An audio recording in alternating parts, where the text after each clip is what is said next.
Hi there, my name is Kim Lloyd and I am with Montana State University Extension for Lewis and Clark County. And last time I was here, I went over the basics of canning, both water bath canning and pressure canning. And today I want to take a step back and talk about freezing and dehydrating food. So we're going to go through a couple of different ways to preserve your food if you're not ready to start canning. These are a couple of different methods that I want to share with you today.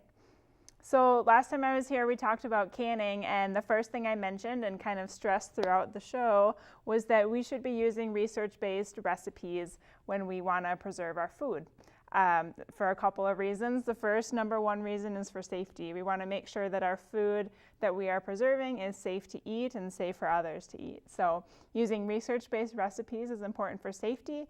It's also important for quality. So when you are preserving your food, you're taking time to do all the chopping and putting it into containers and canning or freezing or drying. We want to get the best quality products, so down the road when it's freezing out and we want to get back to those fresh vegetables that we picked over the summer, we have quality foods too. So today I'm going to focus on freezing and dehydrating foods and a couple of other resources for preserving our foods are some that I mentioned last week.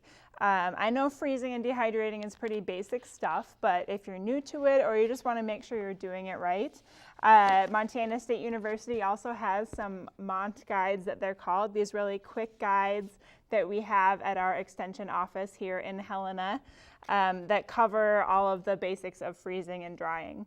So we have freezing fruits, freezing vegetables, dehydrating fruits, and dehydrating vegetables, and they go over all the basics. Another resource that I shared last time I was here was the National Center for Home Food Preservation. They're so easy to preserve book, and they're also a website. If you just type into Google National Center for Home Food Preservation, you will get to their website, and they also have a bunch of information on freezing and drying foods. And just another tip with using the book, they have a bunch of other information on, I mean, we don't have a lot of recipes for freezing and drying foods, but we have to pay attention to some times and processes when we are freezing and drying our food. So just something to check in on if you haven't done that in a while. So first thing I want to do is talk about why we freeze and dehydrate food. I have a little chart here that covers all the differences between freezing, drying, and canning foods. So a couple of things to consider when you're trying to decide, should I freeze this, should I dry this, should I can this? A couple of things here are cost, storage space, if we're going to lose any nutrition or quality from the food, and time. So I'll just start here with canning. Just a couple of basic things with canning. Canning's pretty low cost. It is a little bit of an investment to start off purchasing a canner and the jars, but once you have all the supplies for canning, it's pretty low cost because you can reuse the jars, the lids, or the ring bands, not the lids, and of course the kettle will last a long time. As far as storage space, you need a little space to keep the jars. You also can lose some nutrition and quality when canning because of the cooking and processing time that can remove some vitamins and minerals from the foods. And for time, I have marked canning as medium to high time because it can take all day to can something. Think of cutting up the foods and then making it into a jam or a jelly or a pickle or a sauce, and then having to can it can all be a pretty lengthy time process. So that's why I like to encourage freezing and dehydrating foods as well. So as far as cost, freezing can be a costly thing to do because of the investment in a freezer where you have to freeze items, but it also can cost quite a bit because you have to pay money for the energy that the freezer uses to keep things frozen. Excuse me, whereas drying is low to medium cost because once you have dried the food, you don't need to pay for any kind of vessel for them to be stored in. But however, with drying, there might be an investment in a dehydrator or some kind of setup for dehydrating foods. As far as storage space, of course, a freezer takes up quite a bit of space, and drying, you shrink foods down so they don't need a lot of space. Nutrition and quality. So for freezing, it's actually the best way to preserve the nutrition and quality of your foods. So it's even better than canning, because for freezing, as we'll talk about shortly here, you barely have to do any kind of processing to the foods. We're going to want to blanch our vegetables before we freeze them, but that's a really quick process time, and then it's in the freezer. I mean, same thing for when you buy frozen vegetables at the grocery store. They've been processed very little, which is very nice. As far as drying, a lot of our vitamins and minerals are water soluble, so that means that when we're dehydrating foods, we're removing a lot of the moisture, which carries some of the vitamins and minerals with it. However, we still have that great fiber with our foods when we dehydrate them, so you're still getting some nutrition, so you're not losing everything. And then as far as time, freezing is a very little amount of time. It's usually just blanching something or putting it directly in the freezer. And then drying, there's not a lot of process time. However, the time that it sits in a dehydrator can take a while. But as far as the process, it doesn't take very long for dehydrating either. So those are just a couple of things to consider if you want to can or freeze or dry your foods, things to just keep in mind. So I want to just talk really quickly through a couple of things when you are freezing and drying your foods. So just starting off with freezing, as far as freezing fruit, it's pretty simple to freeze fruit, especially you think of like small berries, peach slices, apples, things like that. The thing you have to really consider is the containers that you store your fruit in. So I brought a couple examples of containers you might want to freeze fruit in. They should be moisture and vapor resistant. So reusing things like cardboard containers or yogurt containers aren't that great because they're just meant for short-term storage. But using things you can use, they make plastic freezer containers. These are really nice, just something like this with a rigid container. Something where the walls are straight up and down or even flared out a little bit. Another example of a container is a canning jar. Again, with this, you want to make sure you have the straight sides. So think about if you put something in your jar or in your container and it's going to be frozen, what happens is it kind of forms a little block. And that way, if it's in a straight container, you can just pour it out. But if it's in a container that maybe has a curve in, it's going to be harder to get that product out. So just something to consider, try and get those flat sides so that you can get your product out easier. And then another really low cost, simple container is just a simple freezer bag. These are pretty easy to find on the shelf of any grocery store. And what's nice about these is that once they're full, they take up very little space. If you have a circle container, you place 2 circles next to each other, there's going to be a little bit of space in there that you can't fill up. Whereas with plastic freezer bags, you can usually just lay them down flat and they don't take up a ton of space. The bad thing about these is that they probably can't be reused. I wouldn't reuse them more than once, just because they start to get kind of fragile in the freezer after a while. When freezing fruit, one thing to recommend is to pre-treat the fruit so that it doesn't turn brown. So just dipping apples in a simple solution of ascorbic acid using powder or tablets, or even lemon juice will help keep the fruit nice and fresh looking and won't turn brown. And also with freezing fruit, just a couple of things that there are a couple of different ways to pack the fruit. Of course, you can just pack, you think whole berries like blueberries, strawberries, just pack it as they are. However, the taste and the color will stay a little bit better if you add some sweetener to it. And this could be sugar. You can also use artificial sweeteners. And these aren't required for safety. It's just more of a quality thing. If you do just sprinkle sugar over your fruit or make some kind of syrup with sugar and water and pour that on the fruit, it's going to stay a little bit brighter and have a little sweeter flavor once it comes out.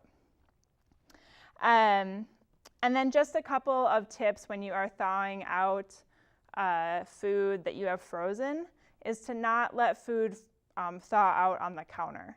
So when food is out on the counter, it's at room temperature, and that's where bacteria and molds can continue to grow if they were in there originally. So if you want to thaw out some berries or some fruit that you have just preserved, just stick it in the refrigerator and it'll thaw out safely in there. Something different when we are freezing vegetables is that we should blanch them first. So what blanch means is to boil them quickly. So you think of things like, let's say that we have some kale that we just picked and we want to freeze it because we have an abundance of it and there's no way we can eat it before it goes bad. So when freezing kale, what you're going to want to do is you're going to want to blanch it. You would take all the kale off the stems and then stick it in a boiling pot of water. And that's where these recipes really come in handy. You can consult the University of Georgia, you can consult the Montana State University guides and see how many minutes we want to blanch our vegetables for, because it's different for all the different kinds of vegetables that we have. Some bigger vegetables like carrots will take a little bit longer than something like kale would take. And it's important to follow a recipe, again, for this quality, because if we under blanch our vegetables, if we only boil them quickly, and not enough, what blanching does is it actually slows down enzymes in our vegetables so they don't continue to break down. And if we under blanch them, we're actually speeding up the enzymes and they're going to break down even quicker. So if you've ever frozen something and the quality hasn't been that great, it could have been under blanching or no blanching at all. If we over blanch our foods or over process them, then we get that kind of mushy texture that's not very desirable, and we don't tend to use those vegetables or enjoy them as much as we could have. So I think that's all for freezing. Pretty simple. You know, having a stand-up freezer isn't as desirable as having a nice big chest freezer, because those stand-up ones, especially if you have that kind of fridge-freezer combo, those freezers are usually opened more often, and that can lead to some varying temperatures where the frozen foods might not keep their quality as well. But if you have a nice deep chest freezer, that's the best place to keep frozen fruits and vegetables. And along with freezing fruits and vegetables, we can also freeze our leftovers. If you're into like meal planning and setting up your meals for the week, having, or you know, a couple of months, or making a soup ahead of time and freezing it for later, freezing is another great way to great thing to use for those processed foods that you want to eat later on. I want to move on to dehydrating. So dehydrating, or drying fruits and vegetables, is another great way to preserve our foods, especially if you have access to a dehydrator. Want to really quickly go over different kinds of dehydrators. So I have an example of one dehydrator here. There's lots of different ones out on the market that can range from $50 all the way up to $350. This one particularly was about $70. It's a pretty simple design. It's just this plug here that makes a warm air and fan circulate through the whole dehydrator. And then all these different trays can have food placed on them to dehydrate it. The bad thing about dehydrating is that it can take a while. I guess as far as the process time, it doesn't take very long, but the time to wait until your product is done can take a little bit longer. So there is, you can purchase a dehydrator. There's also oven drying. If you aren't sure if you want to purchase a dehydrator, or maybe yours doesn't work, or you just want to try it out for the first time, you can dehydrate food in your oven. And a couple of things to keep in mind with this is that your oven should go down to 140 degrees or lower. 140 is about the perfect spot to dehydrate fruits and vegetables. However, I wouldn't recommend using an oven for dehydrating for long term, especially because it uses up a lot of energy, and the cost, of course, of running your oven for that long. And when we're dehydrating fruits and vegetables, especially if it's really hot out, it can heat your house up pretty quickly. It's recommended to prop the oven door open actually a little bit so that air can circulate in there, and that'll help make everything dry nice and evenly. Also, a method that's been around for centuries is drying in the sun. So with fruits, it is actually safe to dry your fruit in the sun, using the power of the sun to dehydrate your food. It's free, it's a wonderful resource, but it can also take quite a long time. and it's recommended if you are going to dry fruit outside to have some kind of bug netting or protection so that there's not bugs all over your food once it's done. But the high acidity and the high sugar content of fruit makes it safe to dry in the sun. However, drying in the sun is not recommended for vegetables or for meat. If you do dry in the sun, there is a recommendation that you pasteurize the fruits after they are dried in the sun, and this helps to kill off any extra microbial activity that might be present. So to pasteurize dried fruits, all you need to do is stick them in the freezer for 2 days or 48 hours, or stick them in the oven for a half an hour at 160 degrees. And that will kill off any extra microbial activity on there. And then as far as storing frozen or dehydrated fruits and vegetables, it's pretty easy to find a space. Just some dark and cool and dry space is recommended. So if you have, you could store it right next to your canned products, using a storage shelf that's nice and dry and cool. The lower the temps, the longer the shelf life is going to be. Dehydrated foods might not last as long if they're in a moist and warm environment. One of my favorite things to dehydrate is fruit leather. If you haven't heard of it, it's like a strip of pureed fruit. It almost has a texture like leather, and it's really nice. Think of like a fruit roll-up or something like that. Really fun for kids to eat, and for adults, it's just a nice snack, especially for camping and backpacking. And how you make fruit leather, this is when you have an abundance of fruit, which is awesome. Think of the peaches that we get here in Montana in a month or so, or those melons. They're really fun to make into fruit leather and dehydrate. So what you do with those is you basically stick it in a blender. You may need to add a little bit of fruit juice to get it to a liquid consistency. You want like an applesauce consistency. And if you have a dehydrator like this, what you can do is they usually come with some kind of clear coating that you can pour the fruit leather on and then just stick it in the dehydrator. What I do if I have a really big batch and I only have 2 of these little clear trays is I'll stick down some saran wrap or some plastic wrap on the grate or on the tray, and then pour the fruit leather on there. It helps if you have a little bit of oil spray to put on there so that it doesn't stick. It's not very fun to get off either, but it's always delicious either way.